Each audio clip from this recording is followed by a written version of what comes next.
اللهم صل على محمد وآل محمد. اعوذ باللہ من الشیطان اللعین الرجیم. بسم اللہ الرحمن الرحیم. رب اشرح لی صدری ویسر لی امری واحلل عقدۃ من لسانی یفقهوا قولی. ان اللہ وملائکتہ یصلون علی النبی یا ایھا الذین آمنوا صلوا علیہ وسلموا تسلیما.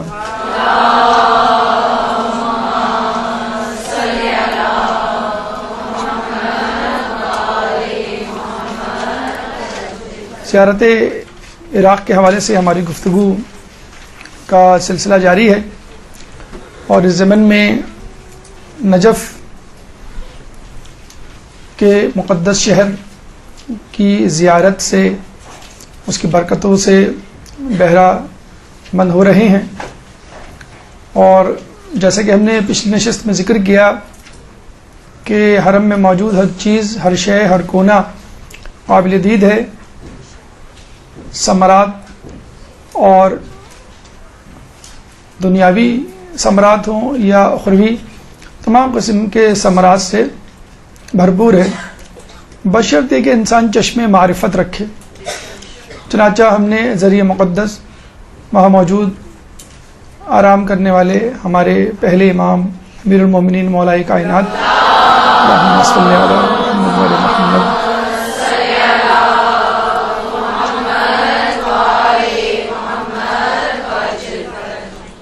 کی زیارت کا شرف حاصل کیا. پھر انبیاء آدم و نوح علیہ السلام کی زیارت کی. پھر ان کے قرب جوار میں علامہ حلی مقدس اربیلی کی زیارت کی. اور خود حرم میں موجود جو عمارتی جگہیں ہیں جن کا تعلق عمارت سے ہے، مثلا گنبد ہے، مینارہ ہے، رواق ہے، صحن ہے، مسجدیں جو وہاں موجود ہیں، مسجد راس، مسجد خضرا، مسجد شاہین وغیرہ، ان کے تاریخی پس منظر سے بھی استفادہ کیا. اس کے بعد ہم حجروں کی طرف گئے اور ہم نے یہ کہا کہ بظاہر دلکشی اور خوبصورتی اور مختلف پینٹنگ سے آراستہ مزین یہ حجرے دلوں کو اور آنکھوں کو بھاتے ہیں، شاید ان کو خوبصورتی کے لیے رکھا ہے، لیکن جب ہم قریب جاتے ہیں تو پتہ چلتا ہے کہ یہاں پہ کچھ اہم مشہور شخصیات مدفون ہیں، یعنی علماء حضرات. اور جب مزید تحقیق کرتے ہیں تو پتہ چلتا ہے کہ شیخ بہائی نے خاص انداز سے علم فلکیات کو استعمال کرتے ہوئے کہ کب کس علم کا مربی ستارہ کس حجرے کے سامنے نمودار ہو تو انسان کو اس وقت وہ علم حاصل کرنا چاہیے تاکہ وہ علم فوراً اس کے دل و دماغ میں جاگزی ہو سکے. چنانچہ یہاں مدفون علماء کی زیارت آپ کے سامنے پیش کی گئی، ان کے حالات زندگی آپ کے سامنے پیش کیے گئے.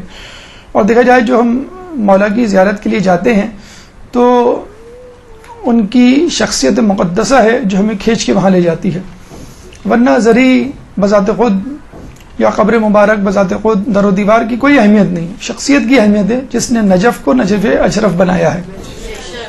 اس کے بعد جو شخصیات وہاں پہ موجود ہیں اور جن کو مولا سے نسبت ہے، خود ان کی اپنی کسی سے نسبت نہیں، خود مولا سے نسبت ہے. علماء اکرام جو وہاں مدفون ہیں، حتیٰ کہ بادشاہ عز الدولہ جیسے ہم نے بتلایا کہ وہ بھی علامہ حلی کے ساتھ وہاں موجود ہیں. تو ایسے لوگوں کو بھی عزت مل گئی کہ جو کسی پائے مقام پہ نہیں تھے، کسی مرتبہ فضیلت والے نہیں تھے جیسے کہ علماء حضرات ہوتے، لیکن پھر بھی ان کو نسبت کی وجہ سے عزت مل گئی. اور مولا کی کرامات جو ہیں وہ اپنے دور میں اپنی زندگی میں بھی جاری تھی اور ان کے دنیا سے پردہ کرنے کے بعد بھی جاری رہیں. علماء اکرام جو وہاں پر موجود ہیں، جیسے کہ ہم نے آپ کو بتلایا کہ 500 سے زیادہ علماء اکرام کی فہرست انٹرنیٹ پہ کتابوں میں موجود ہے، اور 54 تقریباً حجرے ہیں کہ جو وہاں پہ آپ کو اطراف حرم میں مل جائیں گے. لیکن پھر بھی چونکہ وقت کی کمی کا بھی احساس مد نظر رکھنا ہوتا ہے، اور ہمیں معلوم نہیں تھا کہ یہ زیارات کے دروس اتنے طول کھنچ جائیں گے، یعنی شاید 2-4 لیکچر پہ مبنی دروس ہوں گے، یہ ہم نے سوچا تھا. لیکن بہرحال تحقیق کے ساتھ ساتھ جو چیزیں سامنے آتی، کہیں ضروری سمجھا کہ آپ کو پہنچا دی جائے تاکہ جو لوگ جائیں وہ زیادہ سے زیادہ کم حق وہ فائدہ اٹھا سکے، اور جو نہ بھی جا پائیں تو ان کے اندر ایک اشتہا، ایک شوق، ایک جستجو پیدا ہو جائے یہ سب کچھ سن کر۔ تو اللہ تعالیٰ جو ہے ہم سب کو نجف اشرف کی زیارت کروائے اور اس سے استفادہ کرنے کی توفیق عطا فرمائے۔ ایک درود پڑھ دیں محمد والے محمد۔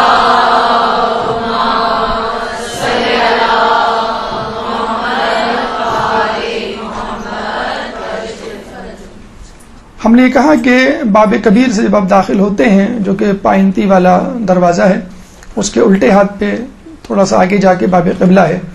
باب قبلہ میں الٹے ہاتھ پہ 11 نمبر حجرے میں شیخ مرزا انصاری کی قبر مبارک کا جو ہے ہم نے دیدار کیا، زیارت کی۔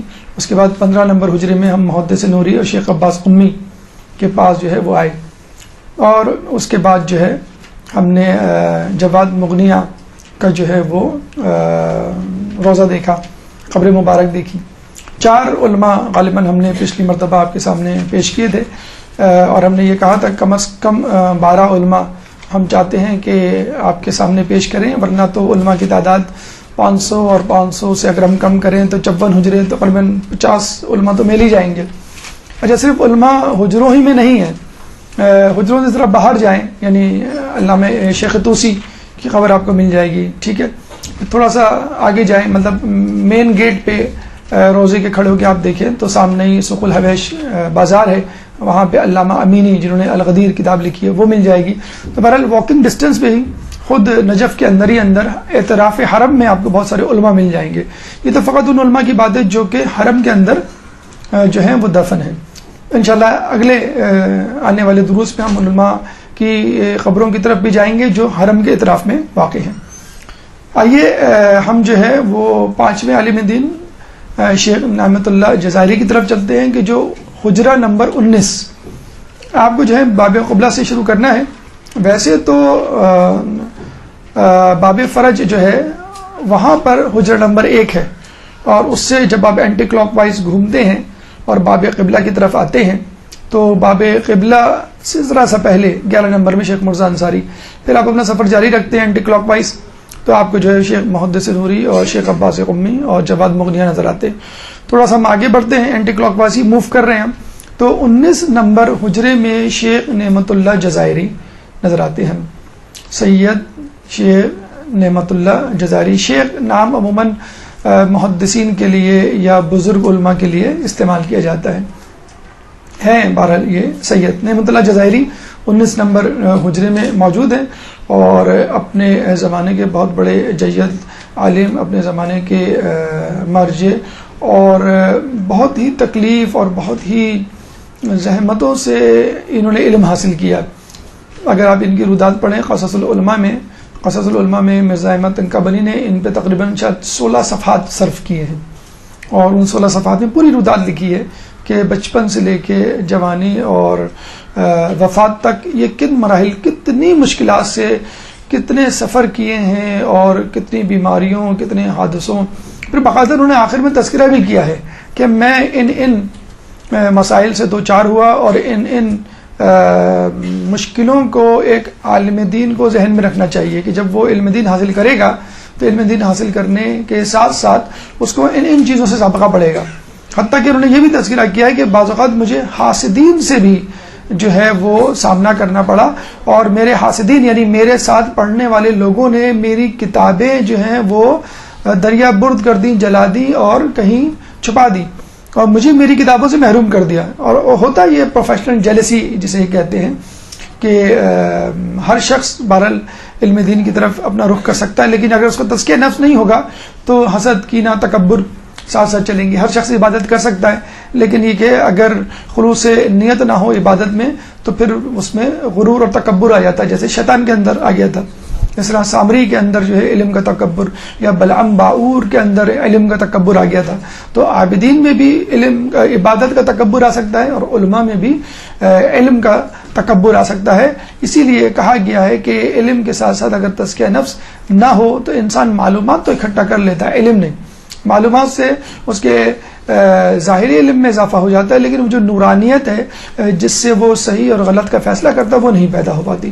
تو شیخ نعمت اللہ جزائری کے بارے میں کہا جاتا ہے کہ آپ علامہ مجلسی کے ہونہار شاگردوں میں سے تھے. علامہ مجلسی جن کے بارے میں کہا جاتا ہے کہ انہوں نے جو طریقہ کار اپنایا تھا تحریر اور تالیف کا وہ انتہائی حیرت انگیز ہے اور اب تک لوگوں کو ورطۂ حیرت میں ڈالنے والا ہے. 1000 صفحات روزانہ لکھا کرتے تھے اور آج بھی لوگ حیران ہیں کہ ہم 1000 صفحات نہیں پڑھ سکتے بلکہ شاید 100 صفحے بھی نہیں پڑھتے ہوں گے ہم روزانہ, 10 صفحے بھی شاید نہ پڑھتے ہوں گے. پاکستان جو ہے دنیا کے سب سے لوسٹ لٹریری ریٹ میں آتا ہے کہ سب سے کم پڑھا لکھا طبقہ یہاں پر پایا جاتا ہے, بلکہ کتابوں کا تو فقدان ہے یہاں پر, کتابوں کے چھپنے کا, تحریر کا, تالیف کا یہاں پہ جو ہے وہ فقدان ہے. تو علامہ مجلسی 1000 صفحات لکھا کرتے تھے. ان کے بارے میں کہا جاتا ہے کہ ان کے 1000 اسٹوڈنٹ تھے. 1000 اسٹوڈنٹ اس زمانے میں ہونا ایک بہت بڑی بات ہے. اس کے ساتھ ساتھ کافی متمول تھے اور کہتے ہیں کہ اس زمانے کے علماء جو غربت کا شکار تھے وہ ان سے کہا بھی کرتے تھے کہ آپ نے جو انداز طریقہ زندگی اپنایا ہوا ہے وہ مناسب نہیں, آپ کو فقر و فاقہ کی زندگی گزارنی چاہیے, آپ کو زہد اختیار کرنا چاہیے. تو انہوں نے یہی کہا تھا کہ میں زہد کا مطلب فقر و فاقہ نہیں ہے, زہد کا مطلب ہے کہ دنیا میں دل نہ لگانا, اور ٹھیک ہے میرا دنیا میں دل نہیں لگا ہوا. اور اپنی اسی مال و دولت سے انہوں نے کئی کام کیے, یعنی طلبہ کی مدد کی, فقیر و مسکینوں کو کھانا کھلایا, مساجد مدارس کی تعمیرات اور ان کی فلاح و بہبود اور ان کا خرچہ چلانا, بہت سارے کام انہوں نے اپنے ذمے لیے ہوئے تھے. خود شیخ محدث نوری کہا کرتے ہیں کہ میری مالی مشکلات سب سے پہلے اور ہمیشہ کے لیے وہ علامہ مجلسی سے ملاقات کرنے کے بعد ختم ہوئی. یعنی جب تک میں علامہ مجلسی سے نہیں ملا تھا میں ہمیشہ مالی مشکلات کا شکار رہتا تھا, اور مجھے فائدہ یہ ہوا علامہ مجلسی کے ساتھ کہ نہ صرف مالی مشکلات میری حل ہو گئیں بلکہ ایک عالم دین اور ایک صحیح استاد یعنی خضر کی صورت میں مجھے استاد مل گیا. پھر انہوں نے باقی زندگی انہی کے ساتھ گزاری. علامہ مجلسی کے بارے میں محدث نوری فرماتے ہیں کہ بڑے ہی پرمزاح شخصیت تھے, یعنی ہیومرس پرسنالٹی تھی, ہنسی مذاق کیا کرتے تھے اپنے اسٹوڈنٹ کے ساتھ, بے تکلف رہا کرتے تھے کہ کوئی اسٹوڈنٹ کوئی میرا شاگرد جو ہے کسی روب و دبدبے اور کسی پریشر دباؤ کی وجہ سے, کسی خوف کی وجہ سے میری اطاعت نہ کرے بلکہ کھلے دل سے میری اطاعت کرے, میری بات کو مانے. تو علامہ مجلسی اکثر محدث نوری کو جو ہے وہ ٹھہرا لیا کرتے تھے یا کہہ دیا کرتے تھے کہ مدرسہ ختم ہونے کے بعد تم شام میں یا مغرب کے بعد میرے پاس آ جانا. پھر وہاں بیٹھ کے جو ہے ان کی تصنیف و تالیف میں مدد کیا کرتے تھے, جیسے شیخ عباس قمی کے بارے میں ملتا ہے محدث نوری کی مدد کیا کرتے تھے. تو نعمت اللہ جزائری کے بارے میں ملتا ہے کہ وہ اکثر جایا کرتے تھے, ان کے ساتھ بیٹھا کرتے تھے, تصنیف و تالیف میں ان کی مدد کیا کرتے تھے. کبھی وہ املا کرواتے تھے تو وہ لکھا کرتے تھے, کبھی کتابوں میں سے حدیثوں کو ڈھونڈنا. اس زمانے میں کمپیوٹر تو تھا نہیں کہ آپ رائٹ کلک پہ موضوع لکھیں اور رائٹ کلک کریں تو بہت ساری حدیثیں آ جائیں. تو مختلف اور موٹی موٹی کتابوں کو اٹھانا اور ان کو پڑھنا اور اس میں حدیثیں ڈھونڈنا, ورق پلٹانا بہت مشکل کام ہوا کرتا تھا. تو نعمت اللہ جزائری کہتے ہیں کہ حالانکہ پرمزاح شخصیت تھے اور مجھ پہ بہت مہربان تھے, میں 1000 طالب علموں میں ان کا ہونہار ترین شاگرد تھا. یعنی سب سے بہترین شاگرد جو ہے وہ محدث نوری کا جو ہے ان کا شمار ہوتا تھا. لیکن وہ کہا کرتے تھے اتنی قربت تھی, اتنا مجھے چاہتے تھے, لیکن جب بھی میں ان کے کمرے میں داخل ہوتا حجرے میں تو ٹھہر جایا کرتا تھا, کیونکہ جب بھی میں ان کے سامنے ان کے پاس حاضری دیا کرتا تھا تو دل میرا دھڑکنے لگتا تھا کہ اتنی بڑی شخصیت کے پاس جا رہا ہوں, کوئی بے ادبی کوئی بے احترامی نہ ہو جائے. تو ان کے حجرے کے دروازے کے باہر کھڑا ہو کے کچھ دیر میں اپنے دل کی دھڑکنوں کو درست کیا کرتا تھا, یعنی اپنے آپ کو جو ہے وہ اپنے حواس میں آیا کرتا تھا, پھر جو ہے ان کے حجرے میں حاضری دیا کرتا تھا. نعمت اللہ جزائری کے بارے میں ملتا ہے کہ اتنی زیادہ فقر و فاقہ اور پریشانی کے عالم میں زندگی گزاری کہ بعض اوقات 2 دن گزر جاتے تھے کچھ نہیں کھانے کو ملتا تھا, فقط پانی پہ. جیسے ہم نے آپ کو بتلایا پہلے کہ مقدس اردبیلی تربوز کے چھلکے کھایا کرتے تھے, تو یہ صرف مقدس اردبیلی کے نہیں ہے, اکثر طلباء یعنی علماء اپنے طالب علمی کے زمانے میں اسی طرح زندگی گزارا کرتے تھے. تربوز کے چھلکے ہی کیا, جو بھی گلی سڑی سبزی مل جائے بعض اوقات اس پہ گزارا کیا کرتے تھے. تو نعمت اللہ جزائری کے بارے میں ملتا ہے کہ وہ بھی اسی طرح تربوز کے چھلکے کھایا کرتے تھے. بعض اوقات پورا دن 2 دن گزر جاتے تھے, ان کو کھانے کو کچھ نہیں ملتا تھا, تو وہ پانی پہ گزارا کیا کرتے تھے. تو کہتے ہیں ایک دفعہ میری بھوک سے شدید بری حالت تھی اور صرف پانی کے علاوہ میں نے 2 دن سے کچھ نہیں کھایا تھا. تو ساتویں امام موسیٰ کاظم علیہ السلام کے بیٹے اللہم صلی علی محمد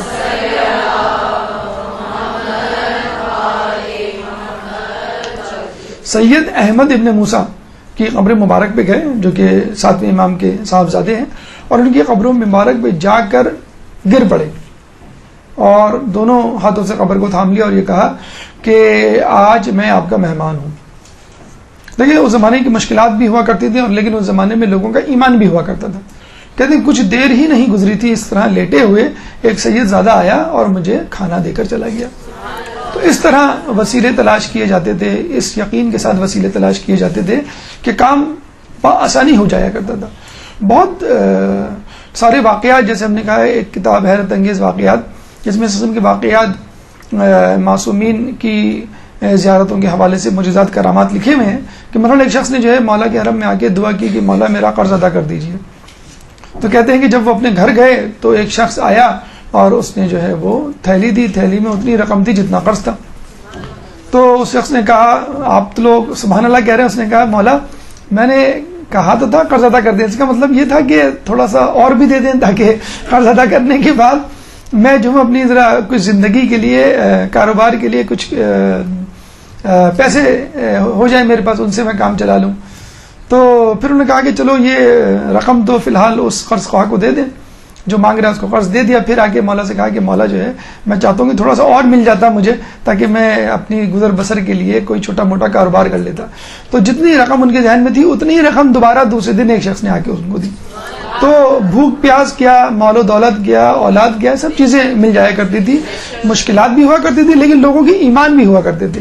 اب شاید یہ معجزات اور کرامات نہیں ہوتے کیونکہ ہمارا مادی وسائل پر جو ہے وہ زیادہ سہارا یا ایمان ہو گیا بنسبت ان چیزوں کے. انہی محدث نوری، ایک تو ہم نے بتایا تھا کہ شیخ عباس قمی کے بارے میں ان کی بینائی کمزور ہوئی، آنکھوں میں درد ہوا تو کافی انہوں نے لے لی. محدث اصول کافی کو اپنی آنکھوں سے لگایا اور بینائی ٹھیک ہو گئی. پھر محدث نوری کے بارے میں بتلایا تھا. ان کے بارے میں بھی ملتا ہے کہ ان کی آنکھ اتنی کمزور ہو گئی تھی چاندنی رات میں پڑھتے پڑھتے، اور کہتے تھے کہ اپنے حجرے میں جب یہ پڑھتے تھے تو کھڑکی سے جب چاند نظر آتا تھا تو اس کی روشنی میں پڑھا کرتے تھے. جب چاند جو ہے وہ تھوڑی دیر بعد آگے جاتا تو وہ دوسری کھڑکی پہ جاتے. اس طرح جتنی جگہوں پہ چاند جاتا بیچارے وہ اس طرح گھومتے. اور آپ کو معلوم ہے آخری رات میں، آخری پہر میں چاند نہیں ہوتا ہے، لیکن چاندنی رات کتنے دن رہے اور کتنی دیر تک اس کی روشنی رہے. تو بہرحال ان کی شیخ مرزا انصاری کے بارے میں ملتا ہے کہ ان کی بھی روشنی اور بینائی اسی لیے کم ہوئی چاندنی رات میں پڑھ کے. اور ان کے بارے میں ملتا ہے کہ ان کی بینائی کمزور ہو گئی تھی چاندنی راتوں میں پڑھ کے. انہوں نے بھی وہی کیا جو کہ شیخ عباس قمی نے کیا، جو شیخ محدث نوری اور جتنے لوگ گزرے ہیں کہ خاک شفا کو کربلا کبھی گئے، کبھی مولا حسین کی قبر مبارک پہ، کبھی مولا علی کی، اس طرح جہاں جہاں جاتے وہاں کی قبر مبارک سے جو ہے وہ مٹی اٹھا کے لے آتے، خاک شفا اٹھا کے لے آتے اور اس کو جو ہے وہ اپنی آنکھوں پہ لگاتے اور بینائی ان کی واپس آ جاتی. اچھا ایک دفعہ ایک ان کی کرامات ہی میں ظاہر ہوتا ہے، لکھا ہے، منقول ہے کہ ایک دفعہ یہ مولا کے حرم میں گئے تو زرعی کے آس پاس ہاتھ پھیر رہے تھے مٹی کے لیے، تو در نجف ان کے ہاتھ آ گیا. لوگ بڑے حیران ہوئے، در نجف تو بارش کے موسم میں ہوتا ہے، در نجف جو ہے وادی سلام میں نظر آتا ہے، تو میں یہاں کیسے مل گیا. بہرحال انہوں نے اس کو کرامت سمجھا اور اس کی انگوٹھی بنا کے پہن لی. اور وہ کہتے ہیں بالکل انگوٹھی ویسے ہی تھی جیسے آپ کہانیوں میں پڑھتے ہیں کہ ایک جن نے آ کے انگوٹھی دی کسی کو، وہ رگڑے اور جو مانگے وہ مل جائے. تو بالکل کہتے ہیں کہ یہ انگوٹھی میرے اسی طرح کام آتی تھی، بہت سارے کام میں کر لیا کرتا تھا. ایک دفعہ میں کافی جگہ گیا گھومنے پھرنے، اپنے گھر سے نکلا اور رات کو جب واپس آیا تو انگوٹھی ہاتھ میں نہیں. اب وہ بڑے پریشانی سب زیادہ اس بات کی تھی کہ وہ اس دن پورے شہر میں کئی مقامات پر گئے تھے. اب وہ اگر ڈھونڈنا شروع کریں تو ظاہر سی بات اپنے گھر سے شروع کریں گے، جہاں جہاں گئے تھے وہ وہاں چلتے چلے جائیں گے. انہوں نے کہا لیکن مجھے کرنا تو ہے، اس انگوٹھی کے بغیر میرا جو ہے وہ گزارا نہیں. تو انہوں نے فوراً چراغ جلایا اور جیسی ہی وہ گھر سے نکلے، بلکہ گھر سے بھی نہیں نکلے، جیسی چراغ جلایا تو انگوٹھی وہیں پڑی ہوئی تھی. یعنی گھر سے نکلتے ہوئے ہی گر گئی تھی اور ان کو بالکل آخر میں یاد آیا اور انگوٹھی ان کو وہیں مل گئی. تو بہرحال انگوٹھی ہو یعنی پتھر ہو در نجف کی صورت میں، خاک شفا ہو، مٹی ہو، تو یہ تمام کی تمام چیزیں اگر ایمان ہو انسان کا تو انسان کے کام آتی. اچھا روایتوں میں ہمیں ملتا ہے کہ میری امت کے علماء بنی اسرائیل کے انبیاء سے افضل ہوں گے. اور یہ مماثلت یقیناً کئی جگہوں پہ ہمیں نظر آتی ہے. مثلا یہی نعمت اللہ جزائری جو ہے یہ جا رہے تھے اور کشتی میں بیٹھے تو کشتی جو ہے وہ ہچکولے کھانے لگی. تو اچھا پہلے زمانے میں بہت مشہور و معروف تھا کہ اگر کشتی ہچکولے کھانے لگے اور ڈولنے لگے اور کوئی وجہ سمجھ میں نہ آئے تو اس کا مطلب ہے کہ کوئی گناہ گار شخص موجود ہے, کوئی اپنے آقا سے بھاگا ہوا غلام موجود ہے, یا کوئی شخص ہے جس کو سفر نہیں کرنا چاہیے اور وہ سفر کر رہا ہے. یہ چیزیں ہوا کرتی تھی. یونس علیہ السلام کے بارے میں ملتا ہے کہ جب وہ کشتی میں بیٹھے تھے کشتی ہچکولے کھانے لگی تو لوگوں نے یہی کہا کہ کوئی غلام ہے جو اپنے آقا سے بھاگا ہوا ہے. اور وہ کس طرح بھاگے تھے کہ جب وہ شہر گئے تو دیکھا کہ عذاب نہیں آیا میری امت میں, جیسے کہ میں نے کہا تھا کہ بدھ کو عذاب آئے گا. جب وہ بدھ کے بعد گئے تو عذاب نہیں آیا تو وہ بڑے شرمندہ ہوئے کہ لوگ تو ان کا مذاق اڑائیں گے کہ تم تو نبی ہو, تم تو کہتے تھے عذاب آئے گا اور اب جو ہے تم کہہ رہے ہو کہ دیکھو عذاب تو نہیں آیا, اللہ نے ہمیں معاف کر دیا. انہوں نے کہا مجھے شرمندگی ہوگی اپنی قوم کے سامنے, وہ کیا سوچیں گے یہ کیسا نبی ہے. تو وہ الٹے پاؤں واپس آ گئے, اللہ سے کوئی دعا کوئی کلام نہیں کیا.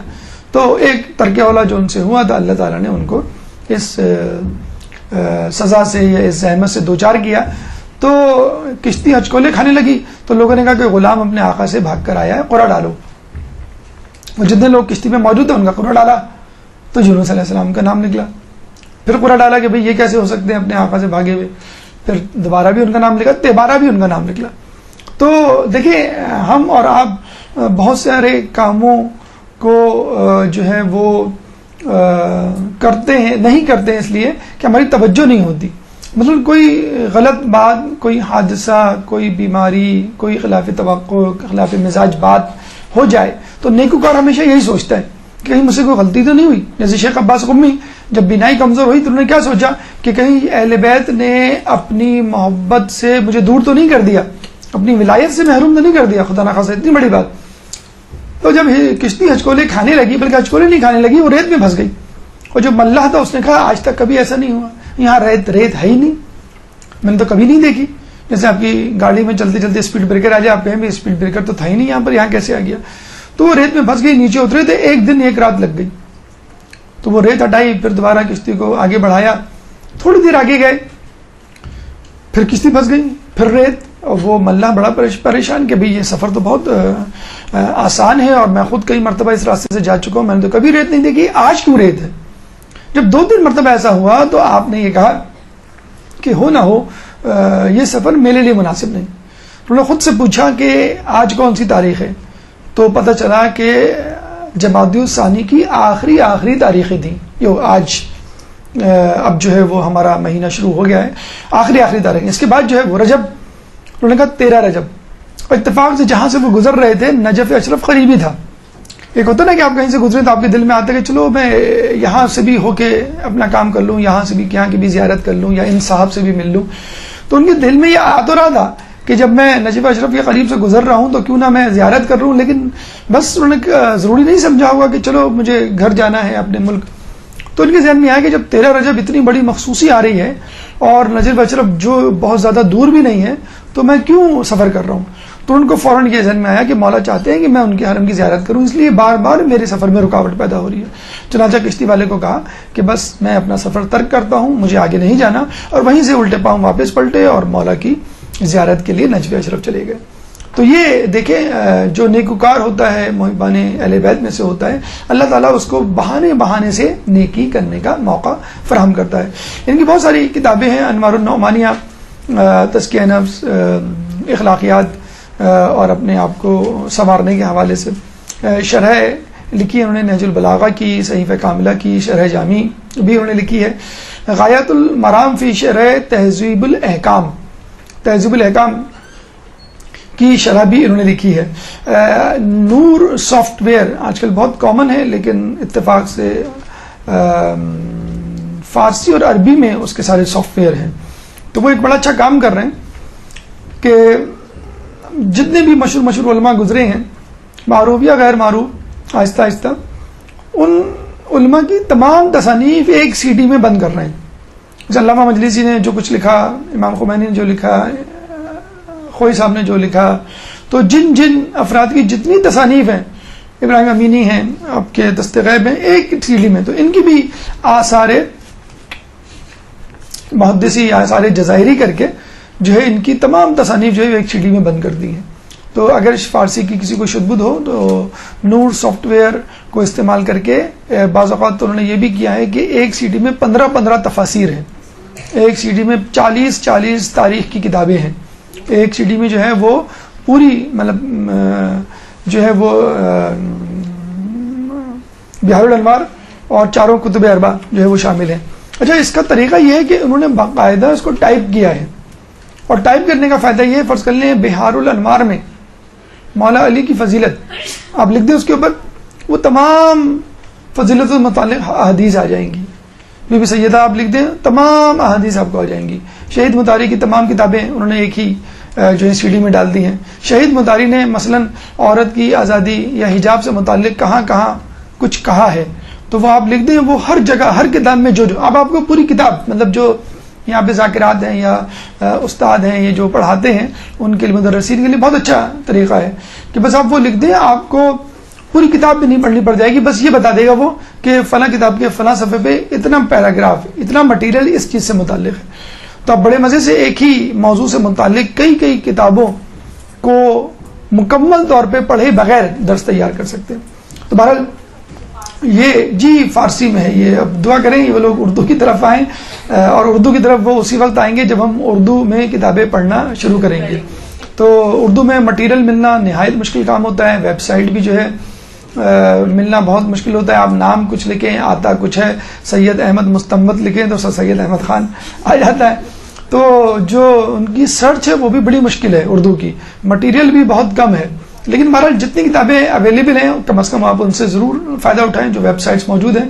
فارسی میں بہرحال اگر تھوڑی سی محنت کر لی جائے، 6 مہینے کی محنت ہے، اگر محنت کر لیں تو یقین کریں کہ گھر بیٹھے ایک لیپ ٹاپ یا ایک ٹیبلٹ کافی ہے آپ کے لیے، ایک کتاب بھی آپ کو خریدنے کی ضرورت نہیں پڑے گی.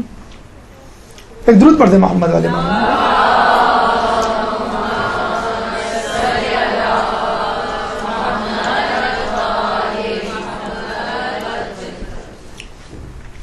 مرزا حسین نائینی اصفہان نائین نامی علاقے میں آپ پیدا ہوئے، اور یوں سمجھ لیجیے جیسے علامہ اقبال کے بارے میں کہا جاتا ہے کہ انہوں نے قیام پاکستان کا خواب دیکھا، ان کے بارے میں یہی کہا جاتا ہے کہ ایران کا خواب، ایران کے انقلاب کا خواب یا اسلامی حکومت کا قیام، اس میں انہوں نے بہت زیادہ کام کیا اور لوگوں کو بتلایا کہ ہم جو ہے ایک اسلامی حکومت یا اسلامی معاشرہ جو ہے وہ کس طرح تشکیل دے سکتے ہیں.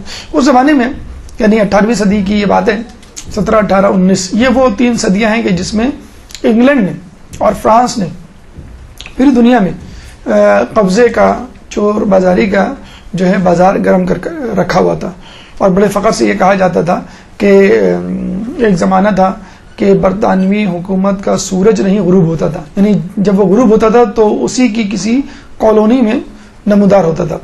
اور ان کا طریقہ کیا ہوتا تھا کہ کاروبار کے ذریعے، کیونکہ ان کے پاس مشینیں موجود تھیں برطانیہ میں، ان مشینوں سے جلدی را مٹیریل سے وہ مثلا کپڑے بناتے تھے، مشینیں بناتے تھے، موٹر کار بناتے تھے، اور پھر انہی جگہوں پہ جا کے بیچتے تھے.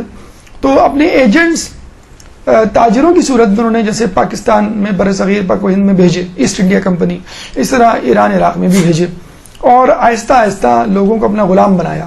جیسے اب پاکستان میں بھی آپ دیکھ رہے ہیں چائنا جس طرح چھا رہا ہے اسٹاک ایکسچینج میں، گوادر ایئرپورٹ پہ، اسٹیل مل میں، سڑکوں پہ، تو مختلف جگہوں پہ آپ دیکھتے ہیں.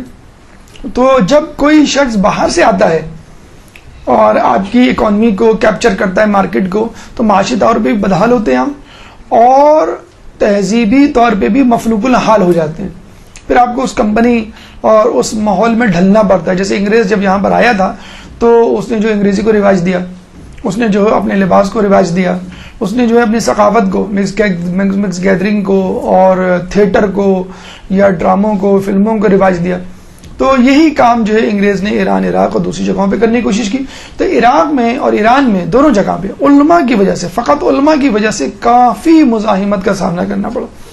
اور وہ محکومیت کسی حد تک تو وہ غالب آ گئے تھے، لیکن جس طرح انہوں نے ہم کو محکوم بنایا 100 سال تک برصغیر پاک و ہند کو، وہ ایران عراق کو محکوم نہیں بنا سکے فقط علماء کی مزاحمت کی وجہ سے.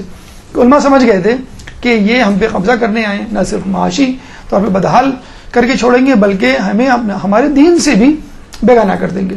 تو اس زمانے میں کالونیزم ایک لفظ مشہور ہوتا تھا کہ آپ جہاں بھی جائیں وہاں کے غریب لوگوں کو معاشی بہتری، خوشحالی کا تانا خواب دکھا کے، معاشی خوشحالی کا خواب دکھا کے اس سے اس کی ثقافت کو چھین لیں، اس کے مذہب کو، ایمان کو، عقیدے کو چھین لیں.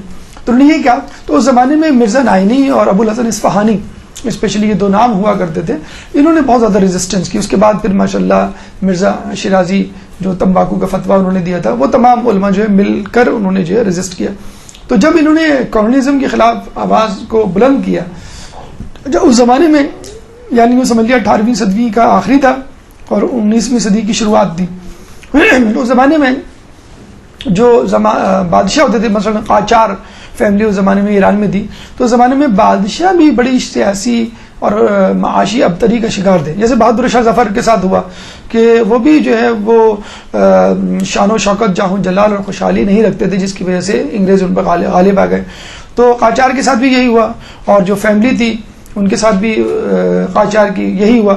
تو علماء نے آ کے باقاعدہ رجسٹ کیا اور یہ کہا کہ ان لوگوں کو، یعنی ان تاجروں کو یا برٹش امپائر کو اپنے صفوں میں نہ گھسنے دو، یہ جو ہے ہم کو دین سے ہاتھ دھونے پہ مجبور کر دیں گے.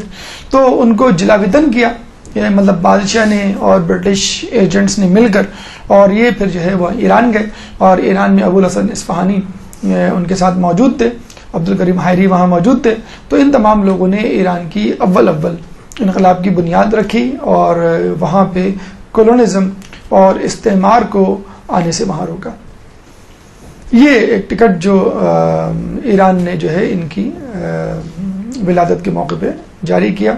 اب آئیے 7ویں عالم دین جو حجرہ نمبر 23 میں مدفن ہے، سید احمد مستنبط. ایک درود پڑھ دیں محمد علیہ محمد.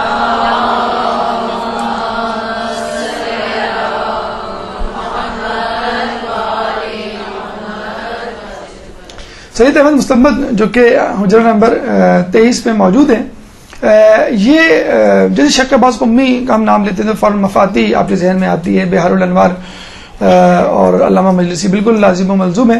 اس طرح سید احمد مستنبط اور مناقب اہل بیت اردو میں غالباً جو بھی یہاں پہ ذاکرات موجود ہیں جو مجلس سے پڑھتے ہیں انہوں نے یہ نام سنا ہوگا، اگر نہیں سنا تو سن لیں اور اس کتاب کو ضرور اور ضرور لیں.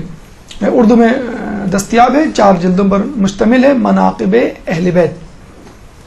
اور اصل جو اس کا نام ہے القطرۃ من بحار المناقب النبی والعطرتی، یعنی ایک قطرہ مناقب کے سمندر سے.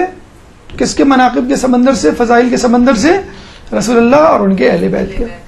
تو انہوں نے ماشاءاللہ بڑی دقت سے، بڑی زحمت سے، بڑی مشقت سے، بڑی محنت سے جو ہے وہ اہل بیت سے متعلق فضائل، کرامات، معجزات جو ہے جمع کیے. اس کتاب میں 2 جلدوں پر مشتمل کتاب ہے، لیکن یہ جو اردو میں اویلیبل ہے وہ 4 جلدوں پہ ہے. سید یہ محمد ریاض حسین نجفی جب گئے تھے وہاں پر تو ایران میں، تو علماء کرام سے ملے تو ایک عالم دین نے ان سے کہا کہ آپ مناظراتی موضوعات پہ لکھیں یا ان کے ترجمے کریں. تو خود ریاض حسین نجفی نے کہا کہ ہمیں جو ہے زیادہ ضرورت اس بات کی ہے کہ فضائل اہل بیت کو گھر گھر پہنچائیں. اگر ہم فضائل اہل بیت کو گھر گھر تک پہنچا دیں تو خود بخود لوگوں کو معرفت ہو جائے گی کہ اہل بیت کون ہے، اور اہل بیت میں اور غیر اہل بیت میں، معصوم میں اور غیر معصوم میں کیا فرق ہے. تو وہ خود بخود ان لوگوں سے نفرت کرنے لگ جائیں گے کہ جو دشمنان اہل بیت تھے. تو تبرہ خود بخود پیدا ہو جاتا ہے جب تولا پیدا ہوتا ہے. تو چنانچہ انہوں نے کہا کہ میں چاہتا ہوں کہ کسی بہترین کتاب کا انتخاب کروں کہ جو فضائل اہل بیت سے متعلق ہو اور اس کا میں ترجمہ کروں اردو میں. تو لوگوں نے ان کو مشورہ دیا کہ آپ القطرۃ من بحار المناقب النبی والعطرتی کہ آپ اس کا ترجمہ کریں. تو پھر انہوں نے اس کتاب کا ترجمہ کیا اور اردو میں اب یہ کتاب موجود ہے. بہت بہترین کتاب ہے اور اس کو ضرور پڑھیں. معجزات، کرامات، تقوی، سخاوت، غیر جو بھی خوبی ایک انسان میں ہو سکتی ہے اہل بیت میں وہ اپنے بدرجہ اولا موجود تھی اور ان کے تذکرے اس پہ موجود ہیں. اس حوالے سے اس کی اہمیت اور فضیلت کے حوالے سے ایک واقعہ ہمیں ملتا ہے جو ان کے بیٹے نے سنایا کہ میرے والد نے پہلی جلد لکھنے کے بعد، 2 جلدیں تھیں اس کی القطرہ کی، پہلی جلد لکھنے کے بعد خواب میں دیکھا. اچھا یہ سید تھے, اور سید کے لیے تو آپ کو معلوم ہے کہ بی بی سیدہ ان کے لیے محرم ہے. تو خواب میں دیکھا پہلی جلد لکھنے کے بعد کہ یہ بی بی کے ذہنوں پہ سر رکھ کے جیسے کوئی بچہ لیٹا ہوا ہوتا ہے لیٹے میں. تو بی بی سے پوچھا کہ اتنی بڑی قدر و منزلت کی کیا وجہ ہے کہ آپ کا مجھے اس طرح قرب حاصل ہوا جیسے ایک بچے کو ماں کا. تو بی بی نے کہا کہ یہ صرف اس وجہ سے ہے کہ تم نے ہمارے لیے القطرہ نامی کتاب لکھی. تو جس طرح مولا علی اپنے ہاتھوں سے پیالہ رکھ کے اپنے ہاتھوں سے علامہ حسین امینی کو جو ہے وہ سیراب کرتے تھے اور خواب میں ان کے آئے تھے, تو اسی طرح جو ہے سید احمد مستنبت کے لیے بھی ہے. تو یہ وہ علماء ہیں کہ جن کی جنت ہمارے اہل بیت نے اسی دنیا میں جو ہے وہ جس کی توثیق اور تصدیق کر دی کہ تم نے جو کام کیا ہے وہ اتنا اعلی و عرفہ کام ہے کہ تمہارے لیے جنت میں ہمارا پڑوس اور وہ سعادتیں ہونی چاہیے کہ جو ایک زحمت اٹھانے والے شخص کے لیے ہوتی ہے. ایک درود پڑھ دے محمد والے محمد.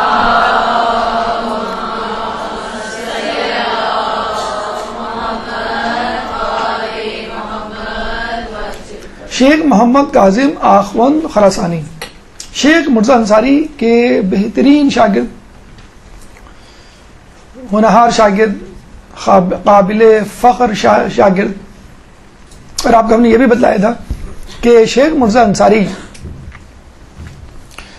کی 2 کتابیں رسائل اور مقاصد حوزے میں پڑھائی جاتی ہیں, جس کے بعد آپ درس خارج کا رخ کرتے. لیکن رسائل اور مقاصد پڑھنے کے بعد بھی آپ کو ایک کتاب کفایہ پڑھنی پڑتی ہے آخر میں, سب سے آخری کتاب ہے. اس کے بعد آپ درس خارج میں جاتے ہیں. تو یہ جو کفایہ نامی کتاب ہے یہ رسائل مقاصد کے بعد جو پڑھائی جاتی ہے وہ آخوند خراسانی نے لکھی ہے, جو کہ شاگرد ہے شیخ مرزا انصاری کے. تو آپ دیکھ سکتے ہیں کہ شیخ مرزا انصاری کا کتنا احسان ہے حوزے پہ تعلیمات اہل بیت کے حوالے سے, کہ ان کا اسٹوڈنٹ وہ کتاب لکھ رہا ہے کہ جس کو پڑھنے کے بعد آپ جو ہے وہ درس اجتہاد میں بیٹھنے کے قابل بنیں گے.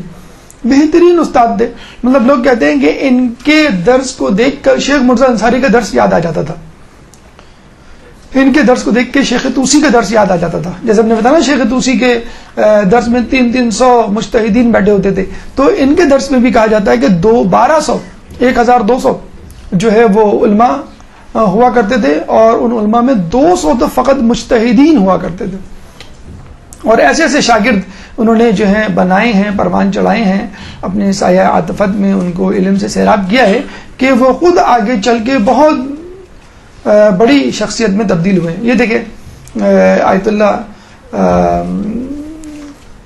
بروجردی اس تصویر میں جو بیٹھے ہوئے نیچے پہلے نمبر پہ جو سرکل لگا ہوا ہے, یہ آیت اللہ بروجردی ہیں جو ہے ان کے ساتھ بیٹھے ہوئے ہیں, جو ان کا درس لے رہے ہیں.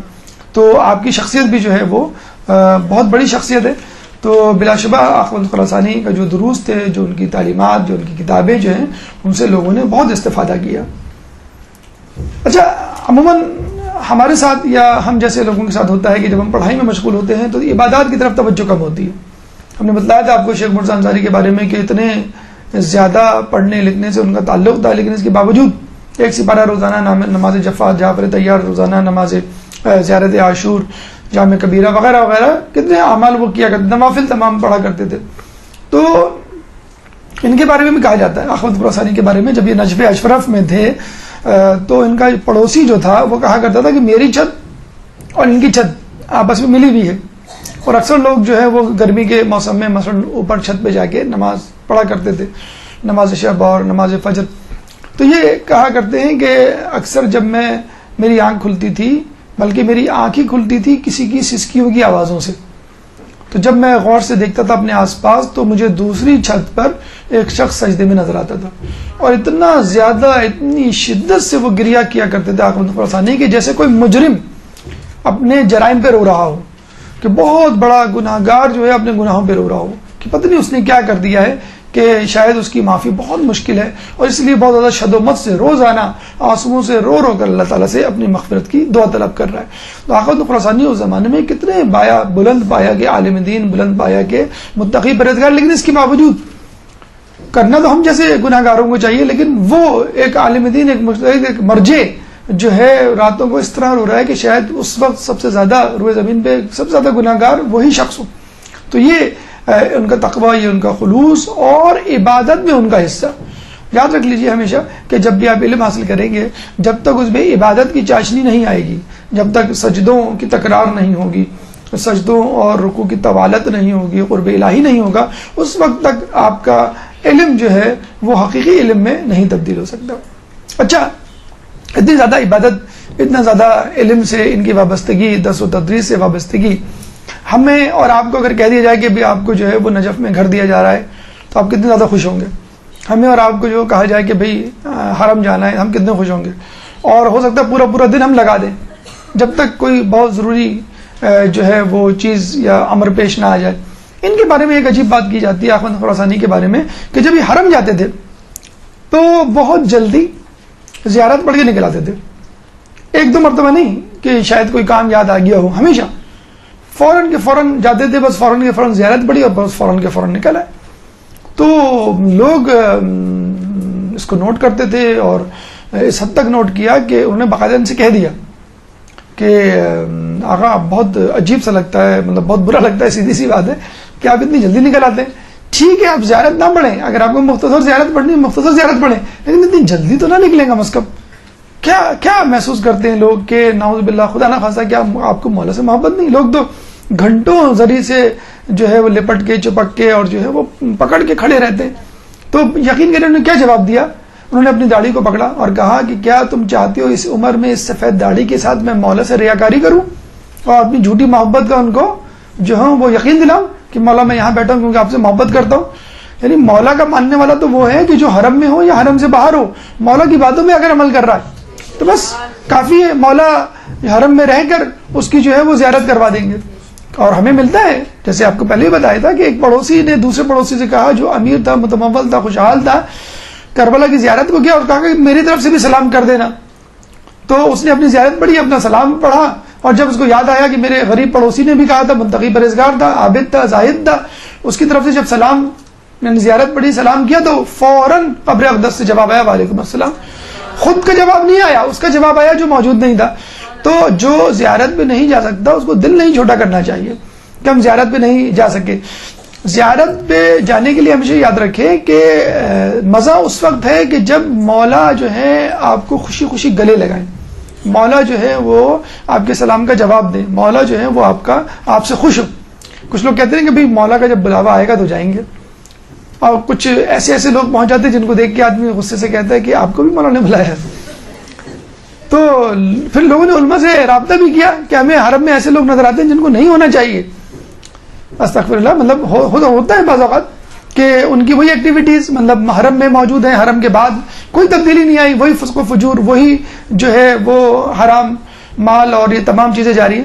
تو کسی نے کہا کہ بھائی ٹھیک ہے مولا جس کو بلاتے ہیں وہی آتا ہے، لیکن اگر کوئی گھس آئے اندر تو مولا اس کو بھگائیں گے تھوڑی. تو ٹھیک ہے اب کیا کر سکتے، تم بھی آ کے نیاز آپ بانٹ رہے ہو، جو مجلس میں نہیں تھا وہ بھی آ کے کھڑا ہو جائے. اب آپ اس کو چہرہ دیکھ کے تو نہیں کہیں گے تو مجلس میں ہم تمہیں نہیں دے رہے. تو مولا تو سخی ہیں، مولا تو سب کو گلے لگانے والے ہیں، اس امید پہ کہ اب یہ سدھر جائے. حالانکہ مولا کو معلوم ہوگا کہ نہیں سدھرے گا ابھی بھی، لیکن ایک حجت تمام کرنے کے لیے وہ یہ نہ کہہ سکے مولا اگر آپ مجھے گلے لگا لیتے، اگر آپ اس دفعہ مجھے بلا لیتے تو میں بخشا جاتا. یہ کام جو ہے رسول اللہ نے بھی کیا، ائمہ نے بھی کیا، اپنی زندگی میں بھی کیا اور اپنی زندگی کے بعد بھی کر رہے ہیں. ان کی اہم ترین کتاب جیسے میں نے آپ کو بتایا کفایت الاصول ہے، جس کی بہت زیادہ شرح، بہت زیادہ حاشیے، بہت زیادہ تشریحات کی گئی ہیں اور آج تک جو ہے رائج ہے حوزہ علمیہ قم ہو یا حوزہ علمیہ نجف. اب آئیے شیخ ابو الحسن اصفہانی کی طرف ایک درود پڑھ دیں محمد علیہ محمد.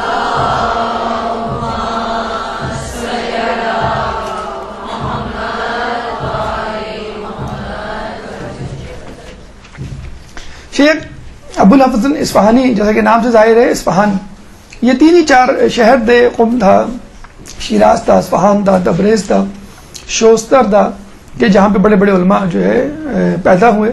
اور ابھی ہم آگے آپ کو بتلائیں گے کہ پتہ نہیں چلتا تھا کون سا عالم کس جگہ کا ہے، ایران کا ہے کہ عراق کا ہے. عراق کا عالم آپ کو ایران میں ملے گا اور ایران کا جو ہے وہ عراق میں ملے گا.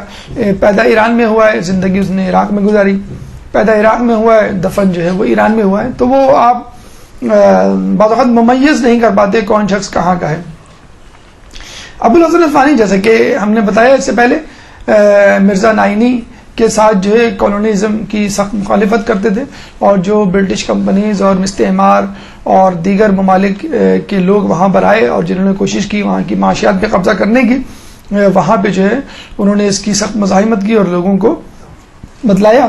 رسائل مقاصد آپ پڑھیں شیخ مرزا انصاری کی تو وہ انہی کتابوں سے بھری ہوئی ہے کہ معاملات اور روزگار اور کاروبار ان کو جو ہے اسلامی طریقوں سے کس طرح انجام دیا جائے۔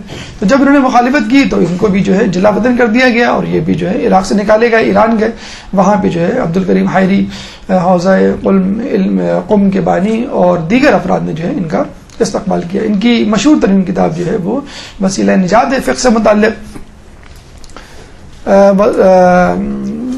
امام خمینی کے حوالے سے ملتا ہے، وہ بہت زیادہ پسند کرتے تھے اس کتاب کی تشریح اور حاشیہ جو ہے وہ انہوں نے لکھا ہے، اور بہت زیادہ معروف ہے فقہی الخلقوں میں۔ 10ویں شخصیت، مشہور و معروف شخصیت شیخ ابو القاسم خوئی، 31 نمبر حجرے میں اپنے بیٹوں کے ساتھ مدفون ہے، اور شیخ ابو القاسم خوئی کے بارے میں فقط ان کی بزرگی اور مقام و مرتبہ کے بارے میں یہی کہنا کافی ہے کہ اس وقت نجف اور قم میں جتنے بھی علماء مجتہدین یا مراجعین، حتیٰ کہ مراجعین بالواسطہ یا بلا واسطہ ان کے طالب علم، ان کے شاگرد رہ چکے ہیں۔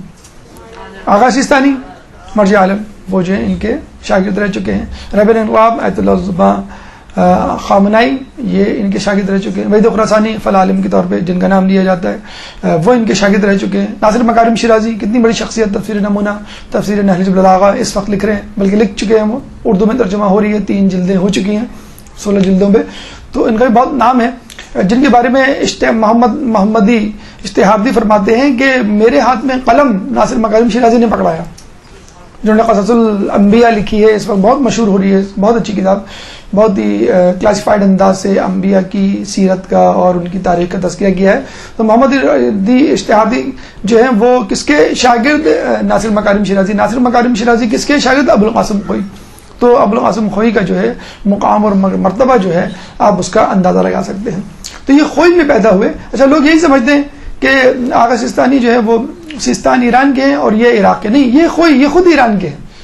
آغا خوئی جو ہے وہ بھی ایران کے تھے۔ تو وہی میں نے بتایا کہ ایران اور عراق میں آپ تمیز نہیں کر سکتے کہ کون شخص ایران سے آیا کون شخص ایران سے آیا ہے، اور ابھی بھی یہ علماء کا طریقہ ہے کہ جو عالم دین، جو مجتہد اپنے آپ کو ایران میں ثابت کر لیتا ہے، منوا لیتا ہے، یعنی اجازے مل جاتے ہیں، اس کو لوگوں کی طرف سے تصدیق ہو جاتی ہے، مجتہدین مراجعین کی طرف سے کہ ہاں بھائی تم مجتہد ہو، تو پھر وہ نجف جاتا ہے اور وہاں اپنی صلاحیتوں کا لوہا منواتا ہے، پھر وہاں کے مجتہدین، وہاں کے مراجعین اس کو سرٹیفکیٹ سند دیتے ہیں کہ ہاں بھائی ہمارے نزدیک آپ مجتہد ہیں۔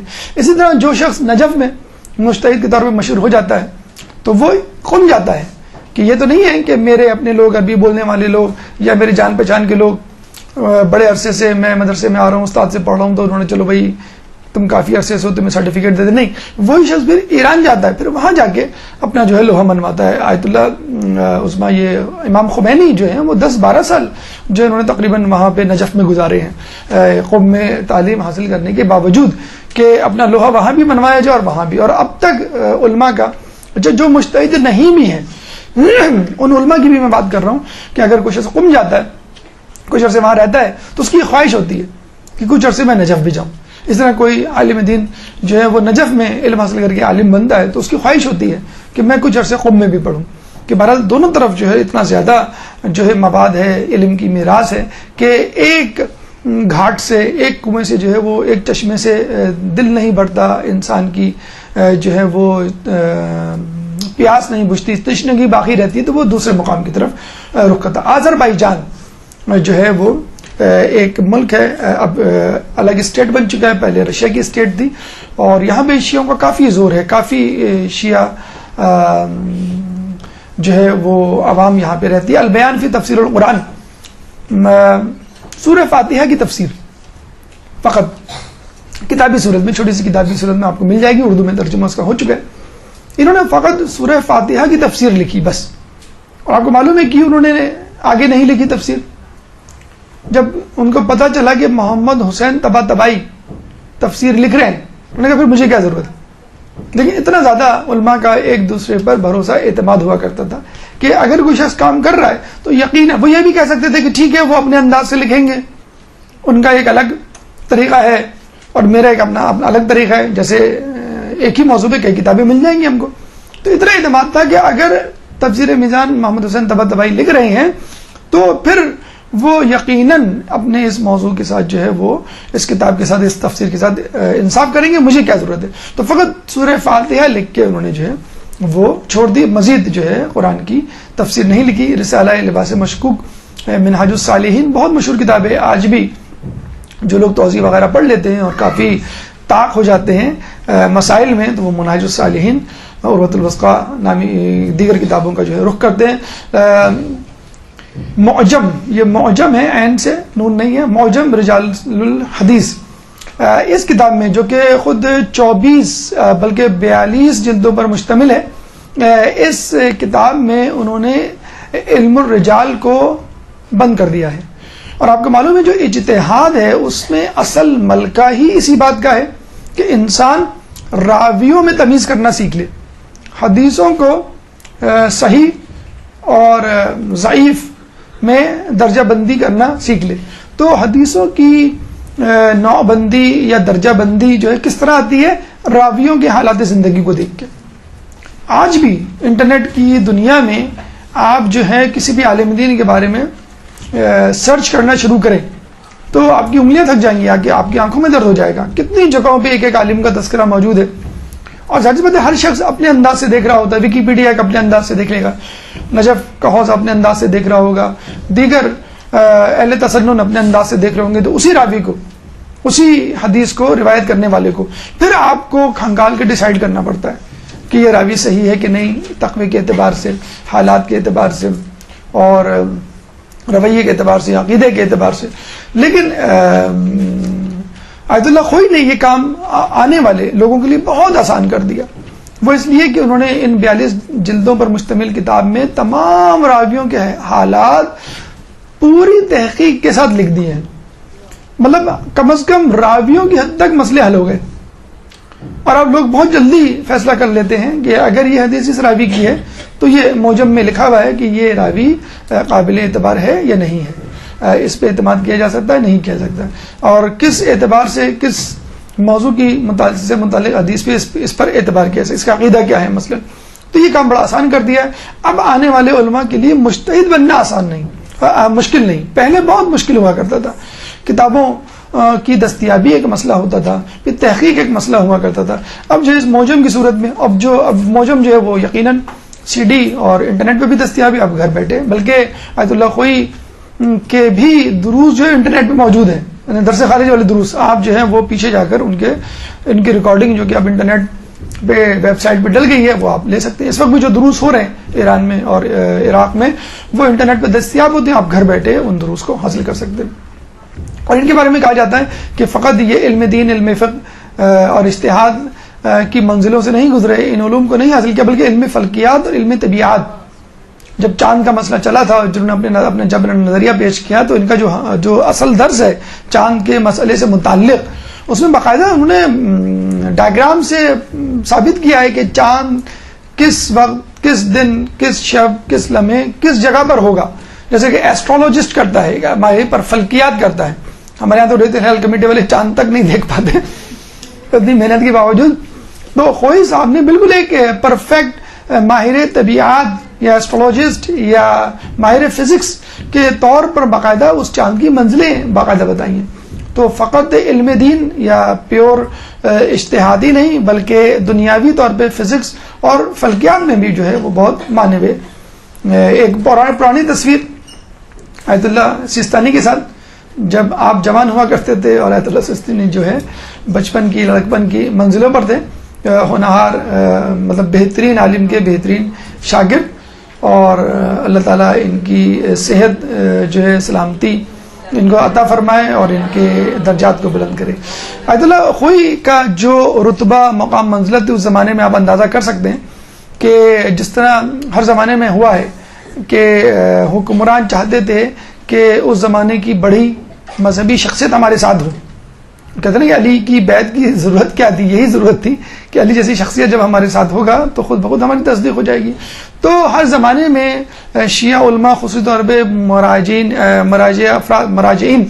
ان کے بارے میں یہ کہا جاتا تھا کہ حکمران کو ساتھ رکھا کرتے تھے تاکہ لوگوں میں ان کا ایک جسے کہتے ہیں کہ مقام و مرتبہ بہتر ہو، یا لوگ سمجھیں کہ بھئی یہ کافی بہتر حکمران ہے.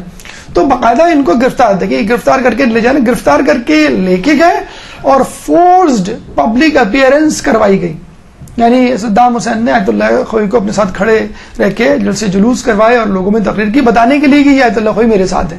ایک فورس پبلک اپیئرنس جسے کہتے ہیں. خیر پھر بعد میں اس کا بھانڈا پھوٹ گیا کہ زبردستی جو ہے ان کو ہر جگہ لے جایا جاتا ہے. پھر اس نے جو ہے ان کو چھوڑ دیا اور یہ دوبارہ آئے اور قید و بند میں بھی رہے.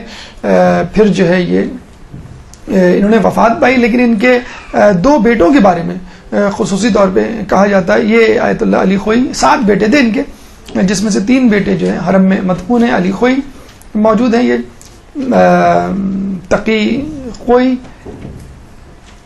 اور مجید خوئی.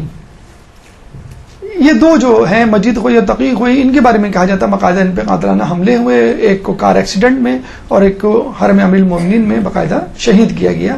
اور یہ وہی مطلب بغض تھا، کینہ تھا کہ آیت اللہ خوئی تو چلے گئے، اب اس کے بعد ان کی اولاد جو ہے ان کے علم کو کسی طرح زندہ نہ کر دے. لیکن بہرحال ان کے ہونہار شاگرد آیت اللہ سستانی کی صورت میں ان کا علم، ان کی تعلیمات جو ہے وہ ابھی بھی زندہ ہے.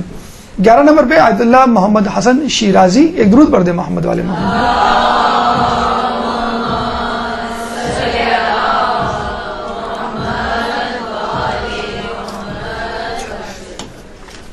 آیت اللہ محمد حسن شیرازی کا جہاں بھی نام آتا ہے، شیراز کے شہر سے ان کا تعلق تھا، جہاں بھی نام آتا ہے فوراً تمباکو فتویٰ جو ہے وہ ذہن میں آتا ہے. یہ مشہور عالم دین ہے جنہوں نے تمباکو کے بارے میں فتویٰ دیا. کیا تھا تفصیل ابھی ہم بتاتے ہیں. بہرحال یہ شیخ مرزا انصاری کے ہونہار شاگرد تھے اور ان کے بعد جو ہے مرجعیت کی ذمہ داری جو ہے انہوں نے سنبھالی. جعفر شوستری نے کچھ عرصے سنبھالی، لیکن اس کے بعد جو ہے باقاعدہ طور پہ کافی عرصے تک انہوں نے سنبھالی. کہتے ہیں کہ ان کا حافظہ بہت تیز تھا، گھنٹوں دعائیں پڑھا کرتے تھے بغیر کتاب کے اور مسلسل. مطلب دیکھا آپ نے دونوں پہلو دیکھ لیے. ہم نے دیکھا کہ اخوان خراسانی جو ہے بس لمحے بھر کے لیے، چند منٹ کے لیے یا بہت ہی مختصر مدت کے لیے حرم آتے تھے چلے تھے. ان کا بھی ایک اپنا فلسفہ تھا، ایک طریقہ یا ایک پوائنٹ آف ویو تھا، وہ بھی اپنی جگہ صحیح ہے، لیکن ان کا بھی طریقہ اپنا پوائنٹ آف ویو ٹھیک ہے. یہ اتنی زیادہ انہوں نے دعائیں اور زیارت حفظ کی ہوئی تھی جو ہم کتابوں میں پڑھتے ہیں اور کتابوں کو ساتھ لے کے جاتے ہیں کہ ان کو کتاب کی ضرورت ہی نہیں پڑتی تھی اور وہاں کھڑے کھڑے جو ہے وہ پڑھا کرتے تھے اور لوگ بڑا حیران ہوا کرتے تھے کہ ہم کتابوں سے پڑھ رہے ہیں اور یہ بغیر دیکھے پڑھ رہے ہیں. اور آپ کو معلوم بھی ہے کہ ہمارے یہاں ایسے علماء بھی گزرے ہیں کہ جو دعائے قنوت یعنی قنوت میں نماز شب کی دعا ابو حمزہ صومالی جو ہے وہ پڑھا کرتے تھے. تو آپ اندازہ لگا لیں کہ اس زمانے کے علماء کا اسٹیمنا، اس زمانے کے علماء کا حافظہ، وہ مطلب سب کے لیے ایک ہی بات ہے جو لوگ اکثر پوچھتے ہیں کہ علامہ مجلس کے پاس اتنا ٹائم کہاں سے ہوتا تھا کہ 1000 صفحات لکھ لیا کرتے تھے. تو سب باتوں کا ایک ہی جواب ہے کہ اس زمانے کے علماء کے پاس ٹائم کیوں ہوتا تھا، کیونکہ اس زمانے میں فیس بک نہیں تھا. ان کا ایک کارنامہ جو ہمیں ملتا ہے وہ یہ ہے کہ سامرہ کا حوضہ انہوں نے ایک اسٹیپ لیا. سامرہ جو ہے وہ ہمیشہ سے زیر عتاب رہا ہے، تشدد کا، لڑائی جھگڑے کا، فتنہ و فساد کا، قتل و غارت کا، لوٹ مار کا مرکز رہا ہے. اور آس پاس جو ہے دشمنان اہل بیت کی بہت عادت ہے ابھی بھی. اب تو بہت بہتر حالات ہیں، اب جو ہے وہ زیارت کا راستہ کھل گیا ہے، آپ جب چاہیں جس دن چاہیں جا سکتے ہیں. لیکن ابھی کچھ عرصے پہلے تقریباً 3 سال پہلے بھی یہ ہوا کرتا تھا، مخصوصی میں لوگ جایا کرتے تھے اور پورا کانوائے گارڈز حکومت کے آپ کے ساتھ ساتھ چلتے تھے، پھر ایک ساتھ تمام بسیں، ایک ساتھ تمام سپاہی اور پولیس، پھر کہیں جا کے زیارت ہوتی ہے. لیکن اب جو ہے فی الحال کافی بہتر ہے، تھوڑی بہت احتیاط کرنی پڑتی ہے لیکن کافی بہتر ہے. لیکن سامرہ کا جو حوضہ ہے وہ ہمیشہ سے جو ہے وہ ناصبیوں کے گھیرے میں رہا ہے. تو ان کا یہ ایک بہت بڑا کارنامہ ہے کہ انہوں نے جو ہے سامرہ کی طرف جو ہے لطف کرم کیا اور وہاں جا کے باقاعدہ ایک حوضہ جو ہے اسٹیبلش کیا. ابھی تو فی الحال وہاں پہ حوضہ موجود نہیں ہے، لیکن بہرحال یہ ایک بڑا اسٹیپ تھا جو انہوں نے لیا کہ قم ہے، نجف ہے، شام ہے، تو چلے ایک سامرہ بھی ایک اسپاٹ ہونا چاہیے جہاں پر پرفضا سرمن رائے، آپ کو معلوم ہو اس کا اصل نام ہے کہ جس کو دیکھ کے دل خوش ہو جائے. تو پرفضا مقام ہے، لیکن چونکہ ناصبیوں کے گھیرے میں ہیں، کسی حد تک کمی ہے ان کے حملوں میں، لیکن بہرحال ابھی بھی خطرات موجود ہیں، لیکن کوشش جاری ہے کہ کس طرح یہاں پر جو ہے پرامن ماحول کو جو ہے وہ برقرار رکھا جائے اور یہاں سے دوبارہ جو ہے وہ علمی مراکز کے قیام کی ابتدا ہو۔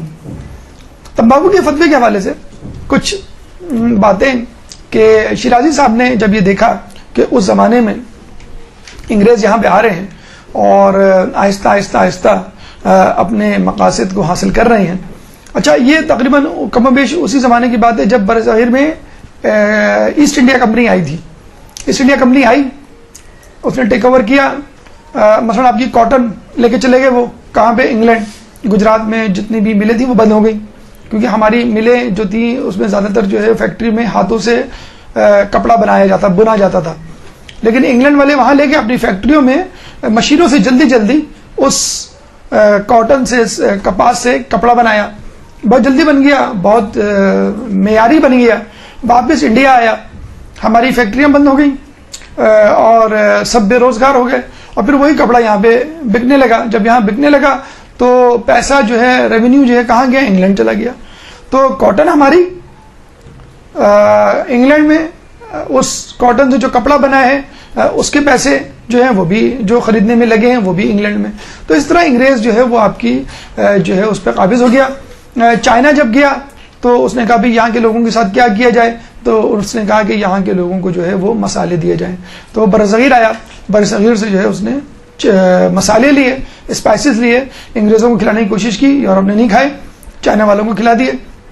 چائنا سے افیم لی اور جو ہے وہ یہاں پہ نہیں، افغانستان سے افیم لی اور افیم کو جو ہے وہ چائنا میں تقسیم کرتے ہیں، ان کو افیمچی بنا دیا، اور چائنا سے جو ہے وہ چائے لی اور اس کو جو ہے وہ برصغیر میں پہنچا دیا، اور آج تک جو ہے ہم چائے جو ہے وہ انڈھیل رہے ہیں، اور چائے والا بھی جو ہے وہ ترقی کی عروج پر پہنچ چکا ہے۔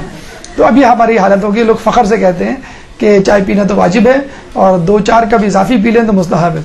تو بہرحال تو تمباکو کا، اچھا انہوں نے یہ دیکھ لیا تھا۔ اچھا دیکھیں ڈیل کیسے ہوئی تھی۔ اب دیکھیں علماء کے جو لوگ کہتے ہیں کہ جو علماء نجف ہیں یا یہ علماء ہیں، علماء قم ہیں، خیر قم کے بارے میں تو نہیں، وہاں پہ انقلاب موجود ہے، تو جو کہا یہ جاتا ہے علماء پہ کہ یہ جو ہے دین کو سیاست سے الگ کرنا چاہتے ہیں یا کیا ہوا ہے یا کرتے رہے ہیں، یہ غلط الزام ہے۔ انہوں نے محسوس کیا لیکن فتوے میں کتنی طاقت ہوتی ہے، اتنی طاقت قانون میں نہیں ہوتی۔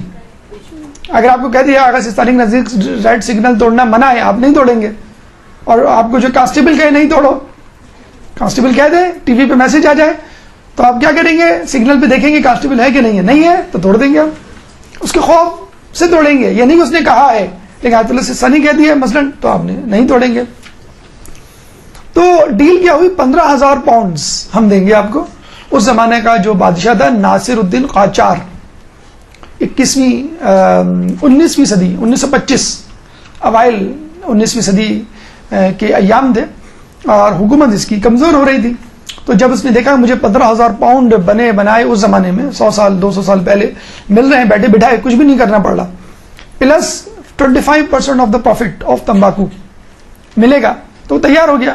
تو کرنا کیا تھا؟ کچھ نہیں کرنا تھا، اپنے تمام تمباکو جو ہے وہ انگریزوں کو دینی تھی جو وہاں پیدا ہوتی ہے۔ وہ تمباکو لے کے چلے جائیں گے انگلینڈ، وہاں سے وہ تمباکو کے سگریٹ یا جو بھی ہے وہ بنائیں گے اور دوبارہ لا کے اس کو ایران میں بیچ دیں گے، ایران والے خریدیں گے، اپنی تمباکو خود خرید رہے ہیں وہ مہنگے داموں خریدیں گے، تو ایران جو ہے وہ بدستور جو ہے وہ تنزل کی طرف چلا جائے گا۔ یہ انہوں نے بہت پہلے ریڈ کر لیا، ڈیسیفر کر لیا، یعنی اس کو درک کر لیا، اور انہوں نے جو ہے ہمت کر کے فتویٰ دیا کہ تمباکو پینا، تمباکو استعمال کرنا حرام ہے، حالانکہ حرام نہیں ہے، ابھی بھی کچھ مجتہدین کے نزدیک سگریٹ نوشی جو ہے وہ حرام نہیں ہے۔ تو انہوں نے کہتے ہیں حرام، میری جانب حکم ہے، جس کو ہم کہتے ہیں لوگ صحیح اس کو کہتے ہیں کہ لفظ فتویٰ نہ استعمال کریں، حکم استعمال کریں۔ انہوں نے حکم دے دیا تھا کہ یہ جو ہے میں حکم دیتا ہوں کہ اس کو استعمال نہ کیا جائے۔ دوسرے مجتہدین نے بھی ان کی تائید کی اور لوگوں نے یکسر اس کا بائیک آؤٹ کیا۔ اس بائیک آؤٹ کے چکر میں جو ہے وہ انگلینڈ کو جو ہے منہ کی کھانی پڑی، اور وہ اس کے بعد جو ہے وہ ایران میں اپنے قدم نہ جما سکا۔ تو ہم برصغیر کے مسلمانوں نے اس بات کو محسوس نہیں کیا، کیونکہ ہمارے وقت میں علماء کی اتنی تعظیم اور تکریم نہیں ہوا کرتی تھی. ان کی زبان میں جسے کہتے ہیں کہ وہ تاثیر و طاقت نہیں تھی، یا اس زمانے میں اتنے ہمارے مذہب اہل بیت سے تعلق رکھنے والے علماء یہاں پہ اتنے مضبوط نہیں تھے، یا موجود نہیں تھے اتنی تعداد میں. وہاں موجود تھے نجف اور قم میں، اور انہی کی بدولت، ان کی علمیت کی بدولت، ان کی جو ہے معرفت کی بدولت جو ہے لوگوں کو محکومیت سے نجات ملی جو ہونے والی تھی. 12 نمبر پہ شیخ سید جعفر علی شوستری جو حجر نمبر 54 میں دفن ہے. ایک درود پڑھ دے محمد علیہ محمد.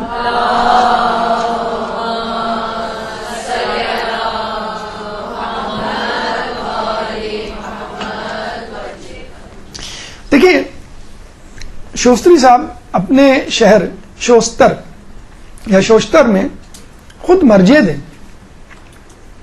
آپ کو مرجعیت مل جائے کسی علاقے کی اور آپ مرجع بن جائیں اور ایک پورا سسٹم آپ چلا رہے ہوں، اور کوئی آ کے کہتے کہ بھئی آپ کچھ بھی نہیں کر رہے، آپ کچھ بھی نہیں ہیں، آپ جا کے پڑھیں، پہلے آپ نے پڑھائی کیا ہے، کوئی آپ کس طرح آپ کو کہہ دے تو آپ تو اس پہ کفر کے فتوے لگا دیں گے. اب دیکھیں ان کے ساتھ کیا ہوا، مرجع تھے، ٹھیک ہے. تو ایک دفعہ یتیم کی زمین کی ملکیت کا مسئلہ ان کے پاس آیا. انہوں نے گواہ بلائے. گواہ نے کہا کہ نہیں یہ زمین یتیموں کی نہیں ہماری ہے. گواہی دی نہیں فلاں کی ہے، دے دی زمین. رات کو ایک شخص نے دروازہ کھٹکھٹایا. جلاحہ تھا، جلاحہ یعنی کپڑے بننے والا، کپڑے بنانے والا. تو ایک خاص حلیہ ہوتا تھا اس زمانے میں جلاحوں کا. تو جلاحہ آیا، اس نے دروازے پہ دستک دی. ان کا خیریت کیا کام؟ اس نے کہا کہ تم نے جو آج فیصلہ دیا ہے وہ غلط ہے. زمین جو ہے وہ انہی یتیم بچوں کی ہے، اور اس کی دستاویز ڈاکیومنٹ، اس کا ڈاکیومنٹ فلاں جگہ میں زمین کے اندر دفن ہے. صبح انہوں نے لوگوں کو دوڑایا اور کہا جاؤ دیکھو وہاں پہ زمین میں یہ دستاویز موجود ہے کہ نہیں. وہ لے کر آ گئے، ڈاکیومنٹ موجود تھا. ان کے جو ہے وہ آباء و اجداد نے لکھا تھا کہ بھئی ان کی زمین ہے.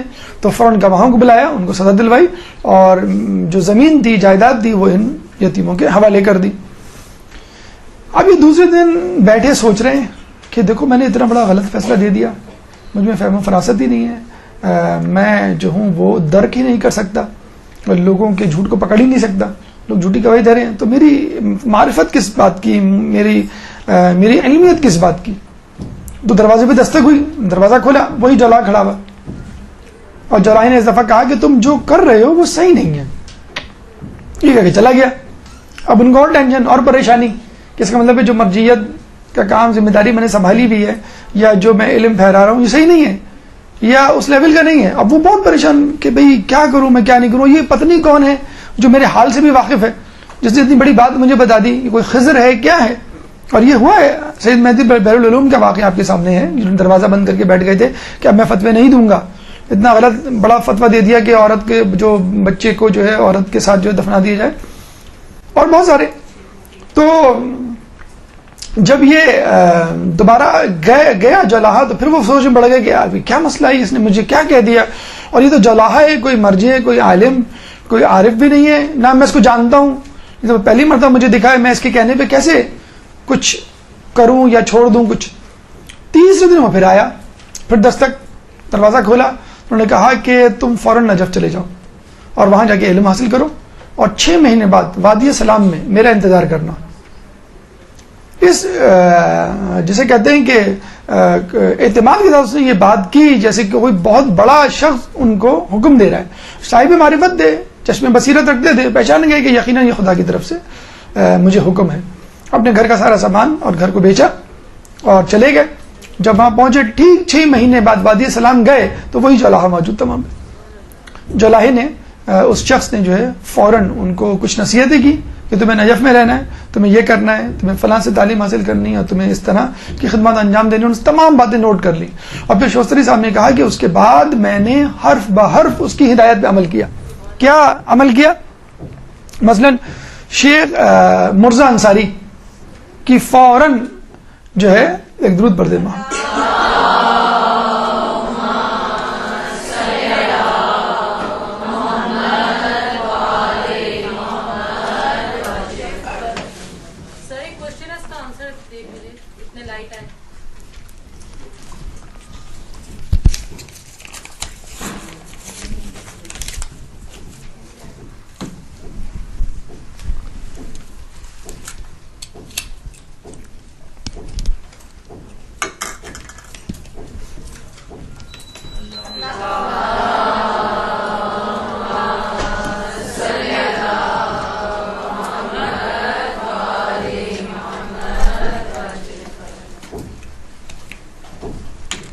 اچھا، تو شیخ مرزا انصاری کی انہوں نے جو ہے وہ شاگردگی اختیار کی اور علم حاصل کرنا شروع کیا. لیکن بڑا مشکل کام ہوتا ہے، ایک آدمی طالب علم ہو شروع سے اور کسی کی شاگردگی میں رہے، ٹھیک ہے، لیکن آدمی خود کہیں استاد ہو اور وہ آ کر کسی استاد کے سامنے بیٹھ جائے کہ ٹھیک ہے میں آج سے پھر دوبارہ سے آپ کی شاگردگی، جیسے ہم نے بتایا تھا علامہ کوہ قمری جنہوں نے شیخ مرزا انصاری کی شاگردگی اختیار کی، ان کے درس میں جا کے بیٹھ گئے، حالانکہ وہ خود درس دیا کرتے تھے.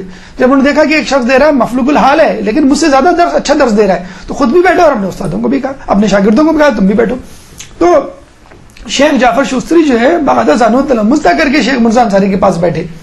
لیکن اچھا، شیخ شوستری اس وقت تک علم عرفان میں بہت آگے جا چکے تھے، علم اخلاق میں بہت آگے جا چکے تھے. ہاں، فقہ میں بہرحال شیخ مرزا انصاری تھے، اور ہماری مرجعیت جو ہے اس کی بنیاد فقہ ہے، علم اخلاق یا فلسفہ وغیرہ نہیں ہے. تو شیخ مرزا انصاری جو ہے ان کو پڑھانے لگے. کہتے ہیں کہ شیخ شوستری اپنے علم عرفان علم اخلاق کو آگے بڑھاتے رہے اور ہفتے میں ایک دن وہ درس دیا کرتے تھے عمومی، جس میں تمام لوگ آیا کرتے تھے. یہ تو آپ نے دیکھ لی شیخ جعفر شوستری کی اعلیٰ ظرفی کہ استاد اور مرجع ہونے کے باوجود شیخ مرزا انصاری کے سامنے زانو تلمذ طے کیے. اب آپ شیخ مرزا انصاری کی اعلیٰ ظرفی دیکھ لیے کہ جب انہوں نے دیکھا کہ شیخ جعفر شوستری یعنی میرا شاگرد ہفتے میں ایک دن فلاں جگہ پہ درس دیتا ہے، تو خود ہفتے میں ایک دن باقاعدہ اسی وقت اس کے سامنے یعنی اپنی شاگرد کے سامنے علم عرفان علم اخلاق کا درس لینے جاتے تھے اور زانو تلمذ طے کرتے تھے. شیخ مرزا انصاری کیونکہ وہ سمجھتے تھے علم عرفان میں علم اخلاق میں یہ مجھ سے بہتر ہے، اور علم جعفر جو ہے وہ شوستری صاحب یہ سمجھتے تھے علم فقہ میں شیخ مرزا انصاری مجھ سے بہتر ہے، تو مجھے فقہ کے عالم. اور یہ آج بھی حوضوں میں مل جائے گا کہ ایک استاد دوسرے کو پڑھا رہا ہے، پھر تھوڑی دیر بعد جو ہے وہ یہاں کے بیٹھ جاتا ہے اور استاد وہاں جا کے بیٹھ جاتا ہے، اور وہ شاگرد ان کو پڑھا رہا ہوتا ہے کیونکہ اس کا علم کسی اور فیلڈ میں مطلب فلسفے کا ہے. ایک استاد فقہ نہیں آتی، اس نے کہا فقہ کے استاد کو مجھے آپ فقہ پڑھا دیں، فقہ کے استاد نے کہا نہیں مجھے آپ فلسفہ پڑھنا ہے، کہنا ٹھیک ہے آپ مجھ سے پڑھ لیں. تو بس یہ بھی ہوتا ہے، ایک ہی وقت میں آپ استاد بھی ہوتے ہیں اور شاگرد بھی ہوتے ہیں. تو بہرحال اس طرح جس طرح شیخ جعفر شوستری نے اعلیٰ ظرفی کا مظاہرہ کیا، اس طرح شیخ مرزا انصاری نے بھی ان سے علم حاصل کر کر اس کا مظاہرہ کیا. بس یہی ہماری گفتگو، جیسے ہم نے بتلایا تھا کہ 12 علماء کے بارے میں ہم نے انتخاب کیا ہے. 12 علماء کا کوشش کریں کہ جتنے زیادہ زیادہ علماء کے بارے میں آپ کی زحمت ہو سکے، کیونکہ یہ وہ علماء ہیں کہ جنہوں نے ہمیں اہل بیت سے متعارف کروایا ہے. انشاءاللہ جب ہم حرم سے باہر نکلیں گے اگلی نشست میں، تو حرم کے آس پاس اطراف میں جو قبور علماء ہیں جیسے شیخ توسی کی ہے اور کاظم یزدی علامہ حسین امینی کی، تو انشاءاللہ ان کی بھی قبروں کی زیارت کریں گے، تھوڑا سا تذکرہ ان کی سوانح حیات اور ان کی خدمات کے حوالے سے بھی کریں گے. اللہ تعالیٰ سے دعا ہے کہ ہمیں ان علماء کی معرفت حاصل کرنے کی توفیق عطا فرما. اللہ تعالیٰ سے دعا ہے کہ ہمیں علماء کے نقش قدم پہ چل کے علم حاصل کرنے کی توفیق عطا فرما. اللہ تعالیٰ سے دعا ہے کہ جو ہم علم حاصل کریں اس میں عمل کرنے کی توفیق عطا فرما. اللہ تعالیٰ سے دعا ہے کہ ہمیں اہل بیت کے نقش قدم پہ چلنے کی توفیق عطا فرما اور شفاعت میں ہمیں ان کے شفاعت سے بہرے مند فرما. امام کے ظہور میں تعجیل فرما اور ہمیں ان کے انصار و اعوان میں شامل فرما. ربنا تقبل منا انك انت السميع العليم وتب علينا انك انت التواب الرحيم برحمتك يا ارحم الراحمين. اللجن اللجن اللجن اللجن يا مولا اللجن اللجن اللجن اللجن اللجن اللجن اللجن يا صاحب السماء